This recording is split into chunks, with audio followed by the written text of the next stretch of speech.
Muy bien.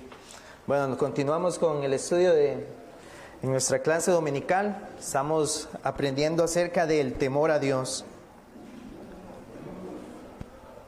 Como habíamos, la semana anterior, ¿verdad? No logramos concluir lo que estábamos exponiendo en su momento. Entonces, nada más para hacer un breve resumen de lo que estábamos aprendiendo en la semana anterior. Habíamos visto que el temor a Dios, según lo que vemos en la palabra, ¿verdad?, debe contener ciertos aspectos. Uno de ellos habíamos visto que era conocer el carácter de Dios. Hemos visto el pasaje donde la Biblia nos relata en Apocalipsis, ¿verdad?, cuando nos dice: ¿quién no te temerá, oh Señor? Al contemplar la santidad de Dios. Esto fue la respuesta que se nos narra en la visión que tuvo el apóstol Juan. Luego vimos también que parte de ese temor a Dios es ser conscientes de la presencia de Dios en nuestras vidas siempre, en todo lugar. Para eso leímos el Salmo 139, donde el salmista nos hacía ver, ¿verdad?, que Dios estaba delante de nosotros, detrás de nosotros, a los costados. Toda nuestra vida está siempre delante de Él. Entonces, que eso también es algo que nos ayuda a la hora del momento de la prueba para no pecar contra Él, saber que estamos delante de la presencia del Señor. Y el tercer aspecto que habíamos visto era acerca de las obligaciones que nosotros tenemos para con Dios. Uno de los puntos era que primero Mateo 22:37 nos dice que debemos amarlo a Él sobre todas las cosas.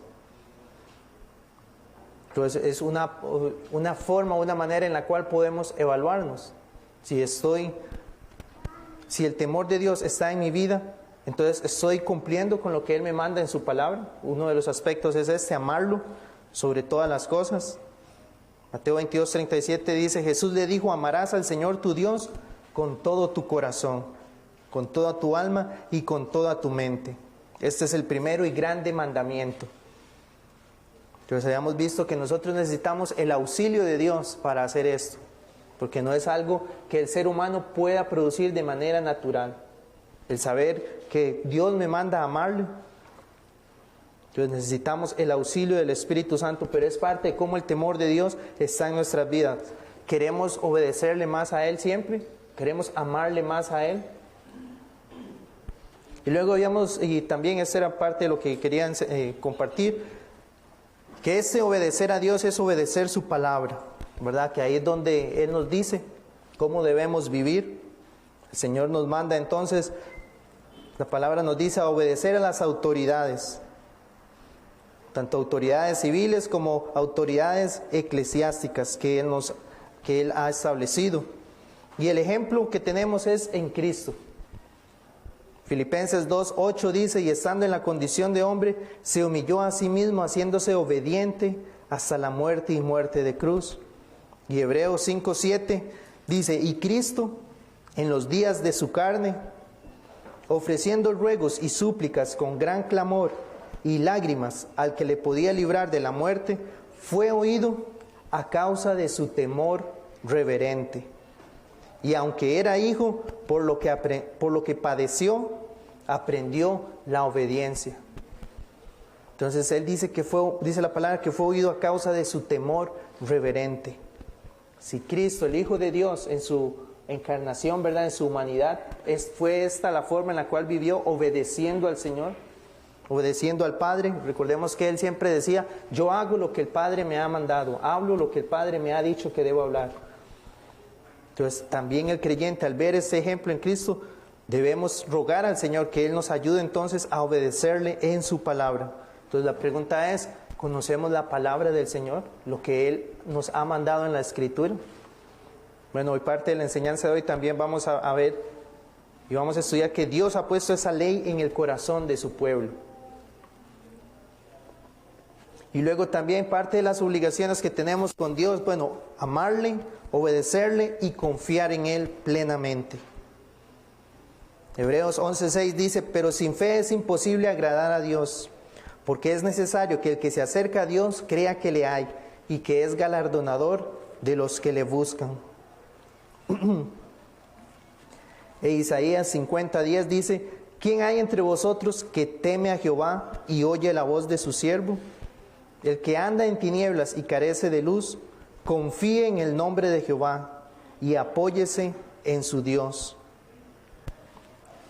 Entonces nuestra vida también debe reflejar esto, que nosotros estamos confiando plenamente en la palabra del Señor.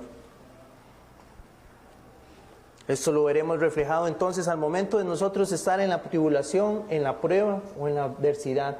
Confiamos en lo que Dios ha prometido en su palabra en esos momentos, o viene la duda, que muchas veces, ¿verdad?, se nos presenta así, cuando estamos en medio de alguna situación difícil.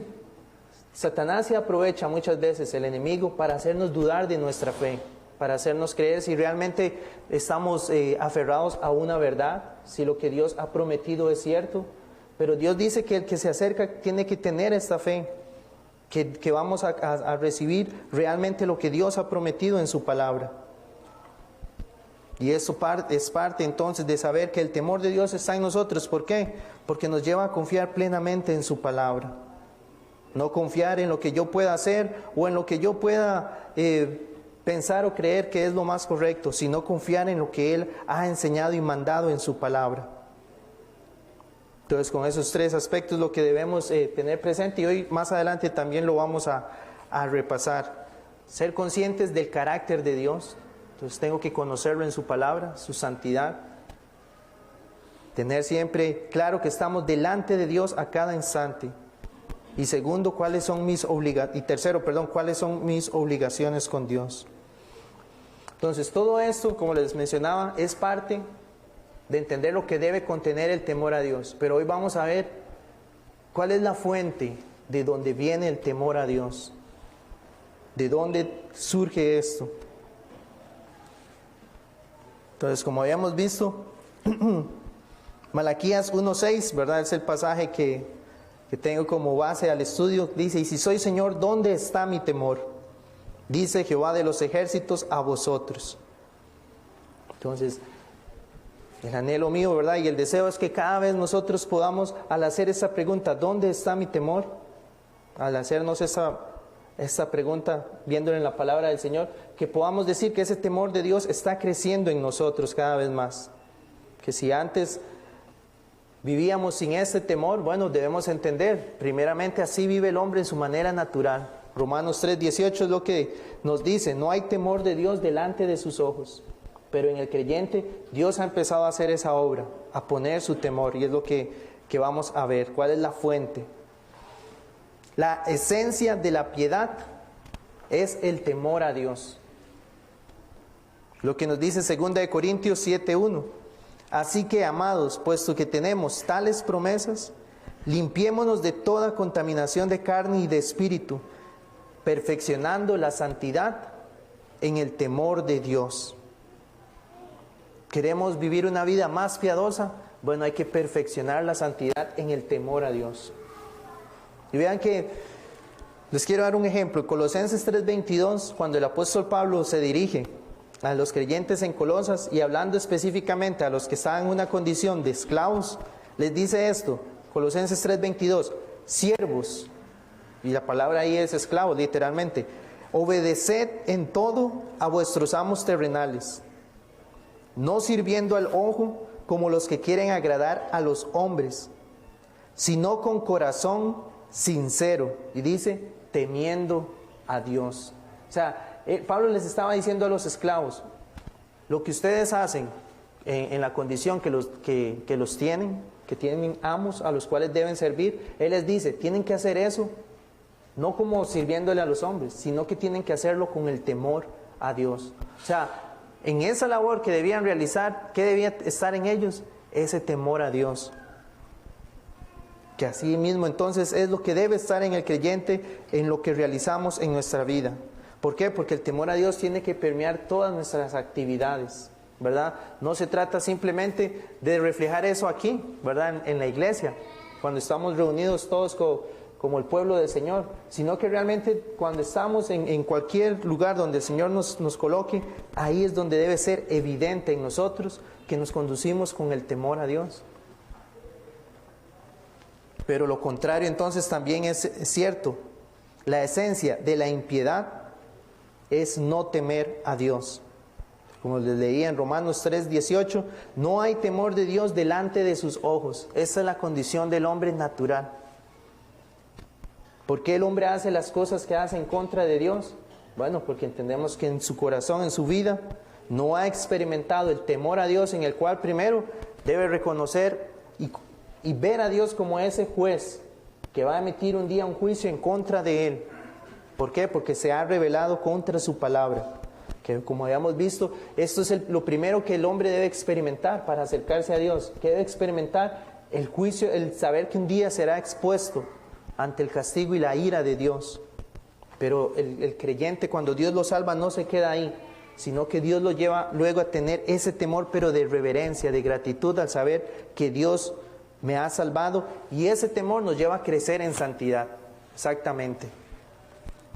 Entonces, hoy vamos a ver, primero, que el temor a Dios es implantado en el corazón por la promesa que Dios ha hecho en el nuevo pacto. Y segundo, que es por la gracia de Dios. Entonces vamos a ir al libro de Hebreos, capítulo 8, en el versículo 6. Hebreos 8.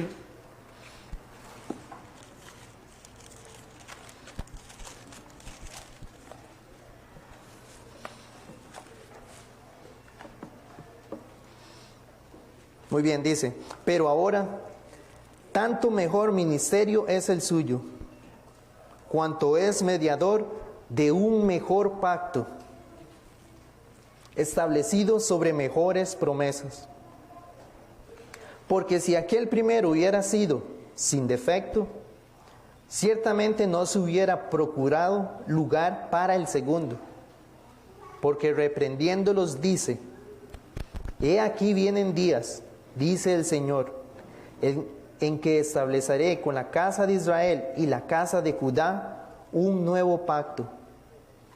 No como el pacto que hice con sus padres el día que los tomé de la mano para sacarlos de la tierra de Egipto, porque ellos no permanecieron en mi pacto, y yo me desentendí de ellos, dice el Señor. Por lo cual, este es el pacto que haré con la casa de Israel. Después de aquellos días, dice el Señor, pondré mis leyes en la mente de ellos, y sobre su corazón las escribiré. Y seré a ellos por Dios, y ellos me serán a mí por pueblo. Y ninguno enseñará a su prójimo, ni ninguno a su hermano, diciendo, conoce al Señor, porque todos me conocerán, desde el menor hasta el mayor de ellos, porque seré propicio a sus injusticias, y nunca más me acordaré de sus pecados y de sus iniquidades.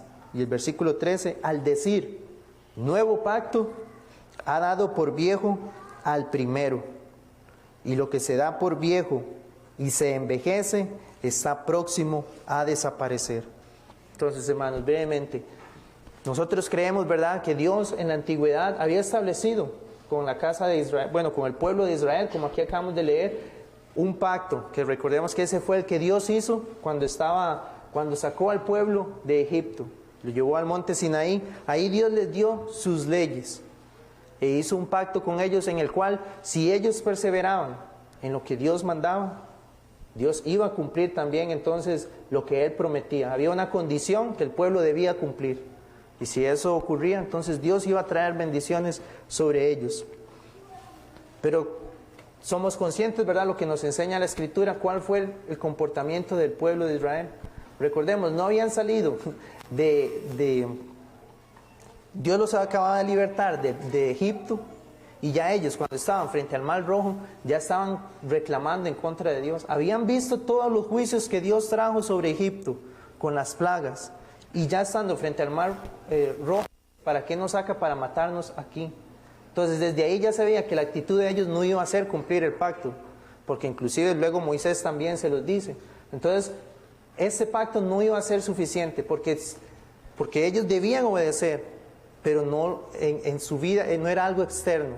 ¿Por qué? Porque internamente ellos no habían nacido de nuevo, no habían experimentado la regeneración, por lo cual ellos no podían cumplir con ese pacto. Por eso Él dice que iba a establecer uno mejor que ese pacto. Y ya no iba a depender de ellos, sino que iba a ser establecido con alguien más. Entonces vamos al Salmo 78.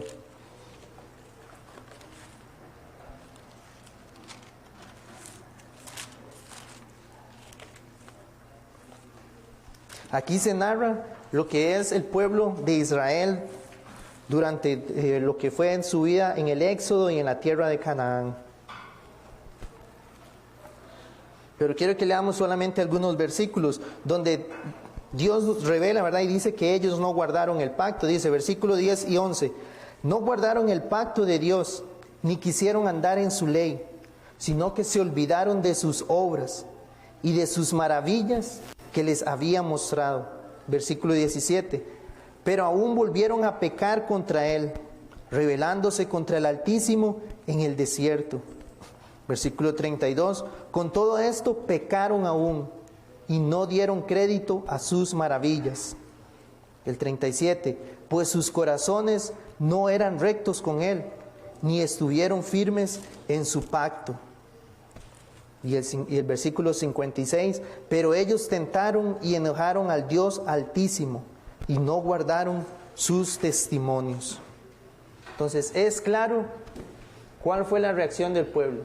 Aquí el salmista está dejando o exponiendo perfectamente que ellos no cumplieron el pacto de Dios. Ahora, como les decía, y eso es lo que nosotros debemos examinarnos, porque no es solamente ver que el pueblo no cumplió, sino que así es como vivimos los hombres. O sea, ¿quién puede cumplir, como les leía ahora al inicio, el primer y gran mandamiento? Amar al Señor con todo su corazón, con todas sus fuerzas, con toda su mente. No podemos hacerlo. En nuestra naturaleza humana, antes sin Cristo, ¿a quién amamos? Amamos muchas cosas antes que al Señor. Entonces Dios también puede decir eso de cada uno de nosotros. No guardaron mis testimonios, no guardaron mi ley. Y eso demuestra entonces que el temor a Dios no está en nuestras vidas. Ahora, quiero que leamos Jeremías 38, Jeremías 32, disculpen. Jeremías 32, a partir del versículo 38.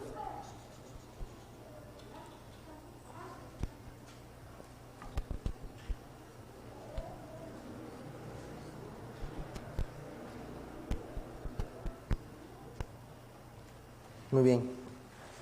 Dice, y me serán, este es el nuevo pacto que Dios iba a hacer, el que habíamos leído en Hebreos. Dice, y me serán por pueblo y yo seré a ellos por Dios. Y escuchen, y les daré un corazón y un camino, ¿para qué? Para que me teman perpetuamente, para que tengan bien ellos y sus hijos después de ellos.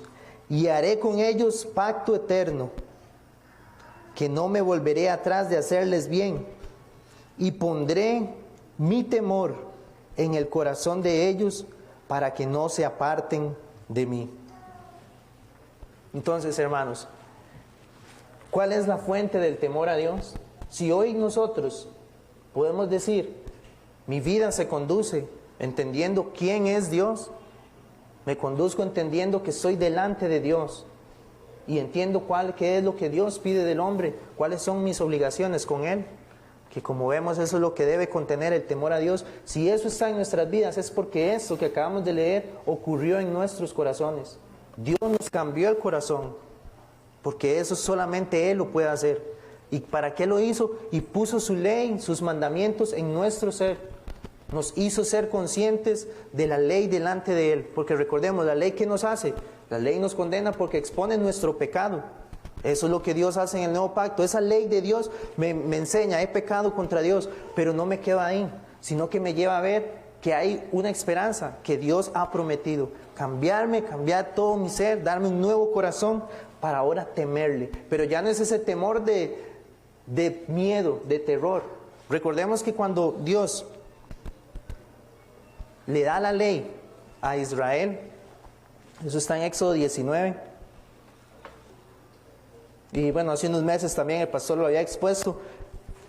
Él narra lo que estaba ocurriendo en el monte cuando Dios estaba dando la ley, que lo que estaba ocurriendo, ¿qué produjo en el pueblo? Produjo terror, porque ni siquiera se podían acercar al monte, porque dijo, cualquiera que se acerque, sea hombre o animal, va a morir.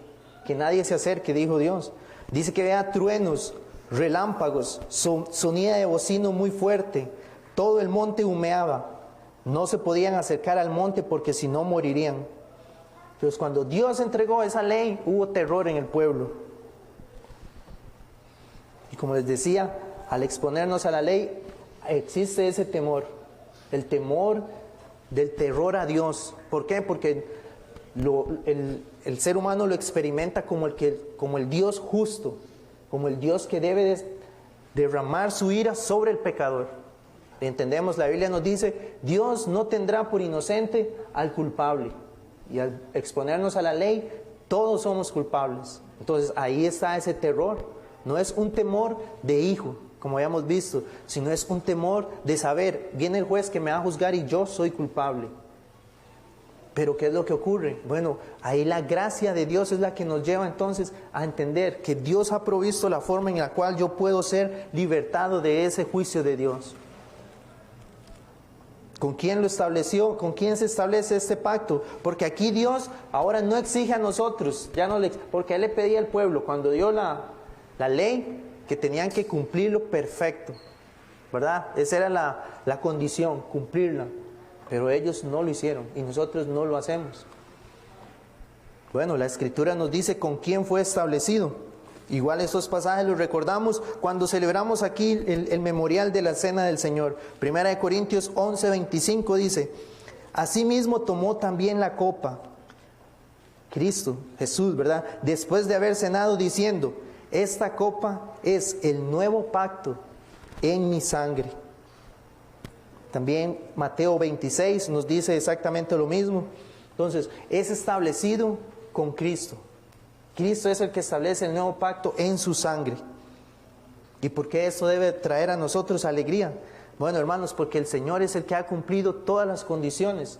¿Para qué? Para Él venir y luego establecer su pacto con nosotros y darnos estas bendiciones del nuevo pacto.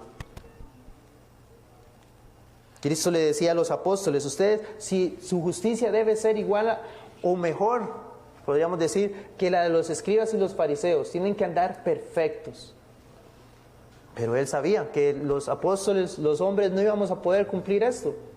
Solamente Él podía cumplir las condiciones de toda la ley, de todo lo que su palabra exige. Por eso el nuevo pacto se establece en Él. Entonces no es que es una nueva, ¿verdad? Como dicen algunos, una nueva administración de un antiguo pacto. No, sino que es uno nuevo que Él ha hecho y establecido en su sangre. Entonces la fuente del temor a Dios, ¿de dónde viene? De Cristo mismo, de lo que Cristo ha hecho en el nuevo pacto. Porque esto es algo que continuamente nosotros vamos a ver en la Escritura, pero debemos saber, hoy mi vida se conduce guardando la ley del Señor, no con el temor de que me condene, sino con el temor de agradarle a mi Señor, de serle fiel a Él. ¿Pero por qué? Por lo que Dios ha hecho en Cristo. Y al estar unido a Cristo, entonces somos parte de este nuevo pacto. Y la bendición es que el que está en ese pacto no se perderá, como el pueblo de Israel. Que Dios les dio su ley, algunos cumplían, otros no, pero Dios trajo las consecuencias de haber quebrantado ese pacto. Cuando leemos acerca del exilio de ellos, que fueron llevados a otras naciones, ellos no cumplieron, entonces vino el juicio. Pero en el nuevo pacto no es así, porque Cristo es el que lo cumplió. Ahora, al estar nosotros dentro de esto, ¿qué hacemos? Bueno, vivimos, Dios nos ayuda a través de su Espíritu Santo y por la ley que ha puesto en nuestro corazón a crecer en santidad. Es la santificación que Dios va obrando en nosotros, nos va transformando, va creciendo ese temor al Señor en nuestras vidas. Pero ya no está el temor de la condenación. Por eso, si alguien se acerca al Señor creyendo que debe cumplir, que debe guardar, que debe lograr ganar el favor de Dios, no ha entendido lo que el Evangelio enseña. No ha entendido lo que el nuevo pacto establecido en Cristo ha mostrado al pecador, que todo Él lo ha hecho. Y que ahora nosotros nada más por la gracia de Dios vamos a crecer en esa santidad. Entonces, lo que debemos saber es esto, para ir adelantando. Nos dice que el temor a Dios es por la obra de Cristo, que no va a ocurrir de manera natural en nosotros, que todo es por la gracia y la soberanía de Dios, y que en el creyente entonces van a existir evidencias del temor a Dios. Y no hay pecador perdonado que no tema a Dios. Eso también es algo para examinarnos a nosotros mismos.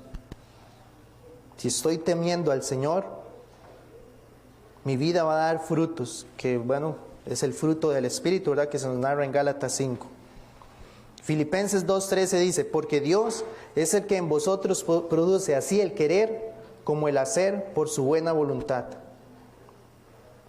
Entonces, Dios va a obrar en nosotros, como dice aquí. Va a poner el querer obedecer su ley y el querer hacer lo que su palabra nos manda. Entonces, aquí es donde nosotros vemos la gracia de Dios. Porque, por ejemplo, hoy estamos aquí. Cada uno de nosotros decidió estar hoy aquí. Pero detrás de eso la palabra nos dice, pero estuvo la gracia de Dios detrás. ¿Por qué? Porque Él es el que produjo ese deseo de estar y venir y buscar tener la comunión en el día del Señor. Leer la palabra, cuando leemos, tenemos nuestros devocionales. Bueno, decidimos, nos esforzamos para ir, meditar en su palabra. Pero detrás, ¿quién está? Dios obrando. Pero eso es lo que Dios hace en el nuevo pacto. ¿Por qué? Porque es parte del temor a Dios en nosotros. Saber las obligaciones que tenemos con Él. Entonces vemos cómo todo se relaciona. Aquí mismo en Jeremías 31:34 dice, y lo que leíamos en Hebreos, y no enseñará más ninguno a su prójimo, ni ninguno a su hermano, diciendo, conoce a Jehová, porque todos me conocerán. Desde el más pequeño de ellos hasta el más grande, dice Jehová, porque perdonaré la maldad de ellos y no me acordaré más de su pecado. Entonces, como les había dicho la semana anterior, conocer el carácter de Dios es parte de los ingredientes, podríamos decirlo así, del temor a Dios. Y en el nuevo pacto eso es lo que ocurre. Dice que conocerá a Jehová, dice, no enseñará más a ninguno a su prójimo, diciendo, conoce a Jehová porque todos me conocerán. Entonces, eso es lo que ocurre en el nuevo pacto. Dios nos lleva a conocerle en su santidad, en su justicia, quién es Él a través de su palabra. Entonces vemos que está contenido eso en el nuevo pacto. Jeremías 32:38, como leíamos, dice, y me serán por pueblo y yo seré a ellos por Dios. Entonces ahora el pueblo de Dios es consciente de la presencia de Él. Porque me serán por pueblo no es que va a ser un Dios distante, sino que Él va a estar habitando con su pueblo, con la iglesia. Ahí va a estar Él. Entonces es ser conscientes de la presencia de Dios, como habíamos visto también. Y pondrá su ley, como habíamos visto, saber las obligaciones que tenemos con el Señor. Bueno, en el nuevo pacto eso es lo que Dios nos va a hacer. Su ley escrita en nuestros corazones para saber cómo conducirnos. Entonces vemos que todo está relacionado. En el nuevo pacto está contenido lo que debe ser el temor a Dios. ¿Y qué es lo que Dios va a hacer aquí? ¿Por qué va a hacer esto? Dice Jeremías 31:34, dice, porque perdonaré la maldad de ellos y no me acordaré más de su pecado. Entonces vamos a ver aquí cómo está unido. El temor a Dios nos debe llevar a reconocer que Dios nos ha perdonado nuestras maldades y nuestros pecados. Oseas 3:5 dice, después volverán los hijos de Israel y buscarán a Jehová su Dios y a David su rey. Y escuche, y temerán a Jehová y a su bondad en el fin de los días. Entonces el profeta Oseas está diciendo, y esto es el nuevo pacto, también dice, van a volver y buscar a Jehová y a David su rey, o sea, al mejor David, ¿verdad? Que es Cristo. Dice, y temerán a Jehová por su bondad. O sea, entonces debemos preguntarnos, ¿por qué debo temer a Dios por su bondad?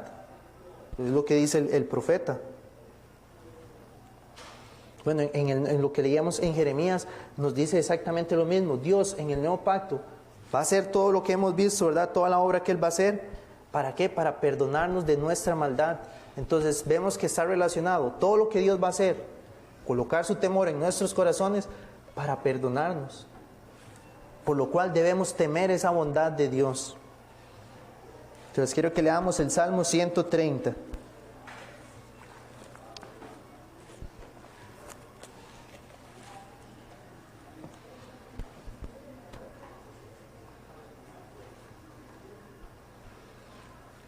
Esto es para ejemplificar mejor este punto. Salmo 130. El temor a Dios por su bondad. Dice, de lo profundo, oh Jehová, a ti clamo. Entonces vamos a ir viendo los versículos. De lo profundo, oh Jehová, a ti clamo. El salmista aquí, ¿a qué se está refiriendo? Podríamos pensar tal vez alguna situación de angustia, alguna situación que lo agobiaba, pero el contexto nos muestra de qué es lo que él está hablando. Él está hablando acerca de su condición de pecado, según el versículo 3, de lo profundo, o sea, al ver él la condición en la cual estaba. De hecho, este salmo se llama uno de los salmos penitenciales, que eran los que se usaban en el pasado cuando una persona, ¿verdad?, era llevaba disciplina y luego se traía nuevamente a la congregación. Esa era parte de los salmos que debía citar, experimentando realmente lo que el salmo expresa. Pero entonces dice, se refiere al pecado que está en él. De lo profundo, oh Jehová, a ti clamo. Ahora, como hemos visto, ¿no es eso lo que ocurre en el hombre antes de ser salvo? Al verse pecador, verse totalmente expuesto a quién es Dios, y viene ese anhelo por clamar a Dios, de lo profundo al ver su condición de pecado, clamar a Él para que Él nos salve. Hay una condición de sentirse hundido en el pecado, de tristeza, de pena, de desesperación por causa del pecado. Saber que estamos separados de Dios. Entonces viene esto de lo profundo. Dice, a ti clamo. Es un grito desesperante. ¿Por qué? Porque él sabe que si Dios trata con él en su justicia, ¿qué es lo que Dios debería hacer? Condenarnos a todos. Lo único que queda es clamar a Él para que Él en su misericordia traiga el perdón. El versículo 2 dice, Señor, oye mi voz, estén atentos tus oídos a la voz de mi súplica. Él clama y pide a Dios por un verdadero arrepentimiento. Algo que entiende que solamente Dios puede hacer. Por eso le dice, Señor, oye mi voz. Y esto, como les digo, es algo que ocurre en el pecador, pero debe ser algo que constantemente esté en nosotros. Clamar a Dios por un mayor arrepentimiento cada día. Al saber cuánto pecamos contra Él. Debemos sentirnos en esto, decir, Señor, yo no quiero vivir de esta forma, sé lo que tú has hecho en mi vida, ayúdame a santificarme cada vez más, a obedecerte cada vez más a ti. Proverbios 28:1 dice, el que aparta su oído para no oír la ley, su oración también es abominable. Debo saber, si el temor de Dios está en nuestra vida, si nos vemos en esa condición de clamar a Él, entonces Dios escucha eso, pero aquel que vive apartado, ¿verdad?, no obedeciendo la ley, dice que su oración es abominable. ¿Por qué? Porque él vive en rebelión contra su Creador. No ha experimentado un verdadero arrepentimiento. El versículo 3 dice, ¿verdad?, Jehová, si mirares a los pecados. Y es una pregunta retórica lo que él hace. ¿Quién, oh Señor, podrá mantenerse? Es lo que les decía. Delante de Dios nadie en su condición pecaminosa podrá estar firme. Si Dios nos expone ante su justicia, nadie podrá sostenerse de pie. Esta forma de expresarlo, ¿quién podrá mantenerse? Es decir, ¿quién podrá estar delante de Él, cara a cara? ¿Quién podrá sostenerse así? En sus pecados, absolutamente nadie. Por eso la angustia de Él, decir, de lo profundo a ti, Señor, clamo. Podemos preguntarnos, ¿he experimentado esto? Estar separado de Dios por mis pecados. ¿Hemos experimentado eso? Versículo 4 dice, y aquí es donde el salmista cambia, porque viene clamando al Señor, pero ahora él dice, pero en ti hay perdón para que seas reverenciado. Recuerdan que en una de las lecciones habíamos visto las palabras que se usan, ¿verdad?, en el hebreo y en el griego acerca del temor. Bueno, esta palabra que está aquí, reverenciado, también podría traducirse como temido, y así lo traducen los que tienen la Biblia de las Américas. Dice, pero en ti hay perdón para que seas temido. ¿Por qué? Porque precisamente es lo que venimos hablando. ¿Cómo Dios puede reconciliar y perdonar al hombre si el hombre merece la justicia de Dios? Pero Dios ofrece el perdón, y por causa de ese perdón Él debe ser reverenciado, como lo traduce, debe ser temido por lo que Él ha hecho para reconciliar al hombre consigo mismo. Y aquí, ¿verdad?, nos podría dar toda otra clase. ¿Por qué? Porque hablar del perdón de Dios implica toda la vida de Cristo, lo que Cristo hizo, porque el perdón de Dios no fue solamente decir, queda libre de su culpa y listo. No, alguien ganó ese perdón, y fue lo que Cristo hizo al vivir una vida perfecta, al sufrir por los pecados de su pueblo, experimentar el castigo de la ira de Dios, sufrir la separación del Padre y experimentar la muerte por causa de su pueblo. Así Dios, así Cristo, el Hijo de Dios, ganó el perdón para su pueblo. Entonces por eso Él debe ser temido, porque sin Cristo entonces el hombre queda expuesto a recibir solamente la condenación, separado del Padre. Versículo 6 dice, versículo 6, esperé yo a Jehová, esperó mi alma, en su palabra he esperado. Nuevamente, mi alma espera a Jehová, y hace esta comparación, más que los centinelas a la mañana, más que los vigilantes a la mañana. O sea, él tiene la certeza, mi alma espera, confía en Jehová, Él va a llegar, y eso es lo que Dios llama al hombre, a clamar. Clame que Dios va a responder, pero debe perseverar, seguir clamando. Si el temor de Dios, hoy puedo decir, no he experimentado eso. Bueno, aquí dice, espera en Jehová, sigue clamando, porque así como los centinelas, dices, estaban vigilantes y estaban seguros que iba a amanecer, pero mientras estaba oscuro, esperaban, pero estaban seguros que va a llegar. Asimismo, el hombre debe clamar, porque Dios va a perdonar a aquel que realmente, ¿verdad?, ha experimentado esa condición de sentirse pecador, alejado de Dios. Dios lo va a salvar. Eso es lo que Él promete. El versículo 7 y 8 dice, espera Israel a Jehová. Otra vez dice, espera Israel a Jehová, porque en Jehová hay misericordia y abundante redención con Él, y Él redimirá a Israel de todos sus pecados. Aquí nosotros entendemos, ¿verdad?, a la luz de lo que hemos visto del Nuevo Pacto, que cuando Él habla acerca de Israel se refiere al verdadero Israel, ¿verdad?, que en el Nuevo Testamento entendemos que es la circuncisión, ¿verdad? El israelita era la circuncisión externa, ¿verdad? Pero en el Nuevo Testamento nos dice que es la circuncisión del corazón, el que es el verdadero judío. ¿Y quién es ese sino el que es parte de la iglesia del Señor? Ese es el verdadero Israel. Entonces dice, espera Israel en Jehová, porque en Él hay abundante redención. Eso es lo que el perdón de Dios hace en el hombre. Clamar a Él, esperar en Él, y Dios va a obrar de esa manera. Traerá su perdón. Por eso entonces, hermanos, ese es el punto. Debemos temer a Dios por causa de su perdón.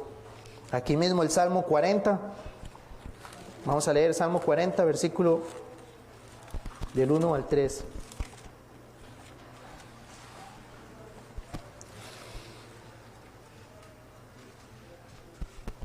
Que nuevamente el salmista dice, pacientemente esperé a Jehová, y se inclinó a mí, y oyó mi clamor, y me hizo sacar del pozo de la desesperación, del lodo cenagoso. Puso mis pies sobre peña y enderezó mis pasos. Puso luego en mi boca cántico nuevo, alabanza a nuestro Dios. Verán esto muchos y temerán y confiarán en Jehová. Entonces igual, verán esa obra de salvación de Dios, y ¿qué es lo que va a producir? temor, temerán a Dios. Eso es lo que en la vida del que debe ser el testimonio nuestro, cómo Dios nos sacó de la condición de pecado en la que estamos, cómo Dios ahora en el nuevo pacto pone su ley en nosotros, nos hace ahora ser conscientes de su presencia, ser conscientes de quién es Dios, el verdadero Dios, ¿verdad? Que nos enseña la Escritura, no el Dios que tal vez en el pasado creíamos, y nos lleva ahora a ser obedientes, a ver cuáles son esas obligaciones que yo tengo con el Señor, ¿verdad? No para ser salvo, ¿verdad? Porque eso era lo que la ley hizo en el pasado, los condenaba, pero ahora es por lo que Dios ha hecho a través de Cristo, cómo ganó el perdón. Y eso produce entonces que los hombres teman. Y es lo que debe producir. Entonces debemos hacernos esta pregunta. Durante la semana, con las personas que yo estoy, ¿pueden ellos decir que mi vida refleja el temor a Dios? ¿Pueden decir, este hombre o esta mujer se conduce con temor de Dios? Quiera el Señor, hermanos, que así sea, lo que nosotros demos testimonio de esto, porque dice que eso también llevará a las personas a Cristo. Dice, confiarán en Jehová. ¿Para qué? Para que ellos se expongan también a las verdades de su palabra y quiera Dios salvarles. Amén. Muy bien, bueno, vamos a terminar acá. Tendremos el receso y volvemos a las 10 de la mañana.